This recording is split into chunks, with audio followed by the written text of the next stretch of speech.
Doctor محمد یونس سولنگی، ترجمان young doctor association Sukkur. جیسا کہ آپ سب جانتے ہیں یہ اغوا کاریوں کا سلسلہ بڑھ گیا ہے اور اس کی وجہ سب سے بڑی یہی ہے کہ یہ لوگ بتا لیتے ہیں یہ جو مہنگائی بڑھ گئی ہے، مہنگائی سے تنگ آ کر ہمارے گاؤں کے جو بچے کے علاقے کے لوگ ہیں باہر نکل آئے ہیں، وہ یہ اغوا کاریاں کر رہے ہیں، پاتھاری دار مل کر ان کے ساتھ یہ صرف اور صرف پیسوں کی وجہ سے ان سارے اغوا کاریوں کی جو جڑ ہے وہ مہنگائی ہے۔ لہٰذا گورنمنٹ کو چاہیے کہ جلد از جلد اقدام اٹھائے، بدامنی پہ کنٹرول کرے، مہنگائی پہ کنٹرول کرے، تاکہ عام انسان، عام بندہ جو ہے وہ اپنی سکون سے زندگی گزار سکے اور جلد از جلد یہ جو بچے اغوا ہوئے ان سب کو بازیاب کیا جائے۔ ساگر کمار کو، پریا کماری کو، ساگر کمار کو۔ بسم اللہ الرحمن الرحیم۔ عبدالقیوم قاضی پنسا کے عزیزوں کے ترجمان۔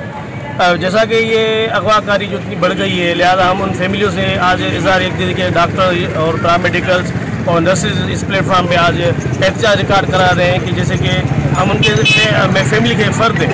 اور ہم پرزور اپیل کرتے ہیں سندھ گورنمنٹ سے کہ جو اغوا کار ہو گئے ہیں ان کو بازیاب کرا جائے، اور پولیس کو بھی ہم کہنا چاہتے ہیں کہ پولیس بھی جو ہے نا ان سے جو اگر ملی ہوئی ہے، اور ہم ایس پی سکھر کو اور دیگر حکام کو بالافظ کو بتانا چاہتے ہیں کہ ان غریبوں کے گھروں میں جو ہے ماتم بھی ہوا ہے، تو لہٰذا نقویوں کو فی الفور بحال کیا جائے، اور ہم آج اظہار یکجہتی کے لیے ان کے ساتھ ہیں اور یہ اقتدار کا دائرہ وسیع ہو جائے گا۔ گنڈا گردی، یہ گنڈا گردی، یہ دہشت گردی، یہ دہشت۔ پورے پاکستان میں خاص کر کے سندھ میں کتنی بدامنی ہوئی ہے، کتنے بچہ اغوا ہو رہے ہیں اور مہنگائی کتنی ہے۔